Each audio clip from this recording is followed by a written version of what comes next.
उन्नत भारत परियोजना है। उन्नत भारत परियोजना जो सेंट्रल गवर्नमेंट की है। सेंट्रल गवर्नमेंट ने ये उन्नत भारत परियोजना क्यों निकाल ली है?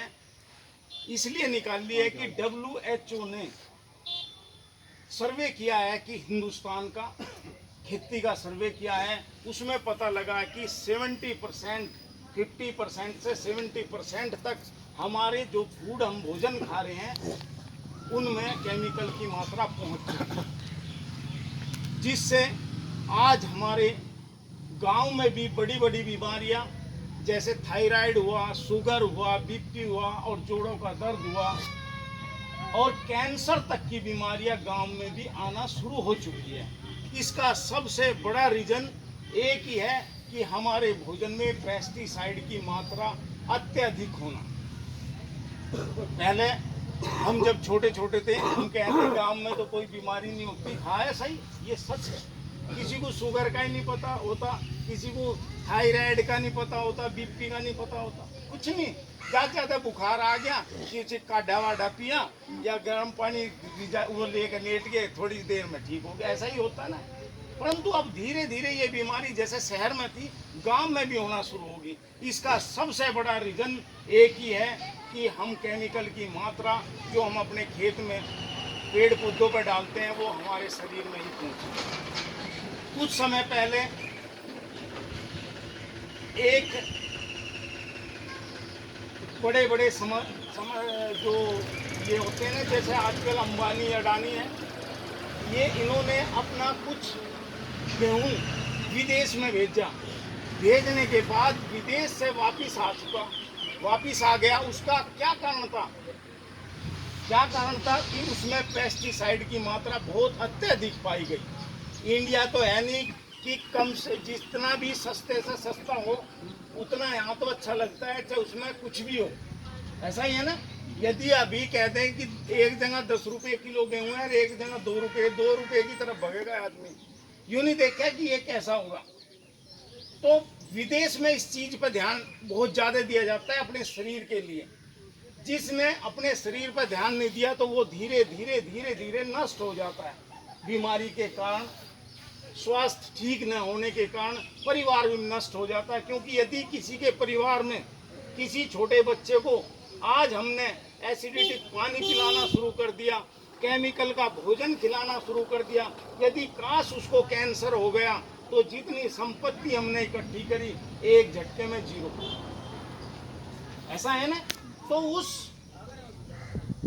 स्थिति ना आए किसी के परिवार में, उस स्थिति को बचाने के लिए support organic farming India, support organic farming India जो जैविक खेती के लिए काम करती है, Sophie support organic farming India जो किसानों की ऑर्गेनिक खेती के लिए सपोर्ट करती है, वो हमारी एक एनजीओ है। हम एनजीओ के द्वारा, गवर्नमेंट के प्रोजेक्ट के द्वारा, आप हमारे बीच में बैठे हैं एडीओ छपरौली, इनके द्वारा आज हम इस गांव में आए हैं लोगों को जागरूक करने के लिए कि आप अपने स्वास्थ्य को और अपने परिवार के जो छोटे बच्चे हैं उनके हम स्वास्थ्य को कैसे ठीक कर सकते हैं, कैसे उनसे बच सकते हैं जो बीमारी ना आए।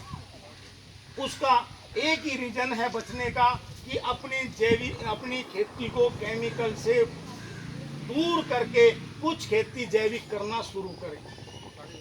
हम तो चाहते हैं कि सारी खेती जैविक हो, परंतु हमारे किसान कुछ इस डर से रहते हैं कि आज हमारा गन्ना 1 बीघे में 50 कुंटल निकल रहा है तो वो जैविक खेती करेंगे तो वो 30 कुंटल रह जाएगा। ऐसा है, सोचते हैं ना।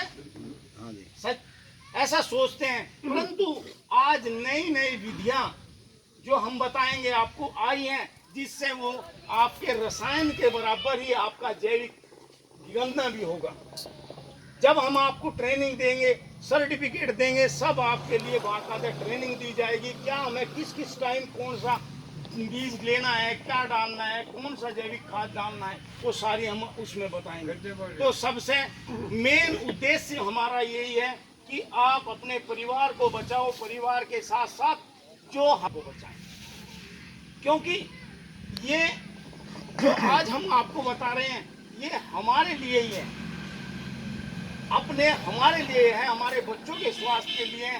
यदि हम ये सोचना शुरू कर दें कि यार मेरी खेती इतनी कम हो जाएगी, हम शुरू में आपको ये कह रहे हैं यदि किसी के पास 20 बीघे जमीन है, जरूरी नहीं वो शुरू में 20 बीघे करो जैविक, वो 2 बीघे कर ले अपने लिए। और जब उसने 2 बीघे अपने लिए किया है तो जब उसको उसका बेनिफिट मिलेगा, उसको पता लगेगा रासायनिक खेती में भी जितना हम पैसा लगा रहे हैं, जितना प्रोडक्शन लगा रहे अब निकल रहा है वो बराबर है, तो वो जैविक खेती करना चाहेगा ना, करना चाहे के लिए काम कर रहा है, कल देश के और भाइयों के स्वास्थ्य के लिए भी ध्यान देगा। क्योंकि मानवता के नाते हम अपने परिवार के लिए नहीं जी सकते, हम दूसरे परिवार के लिए भी जीना, वही मानवता है।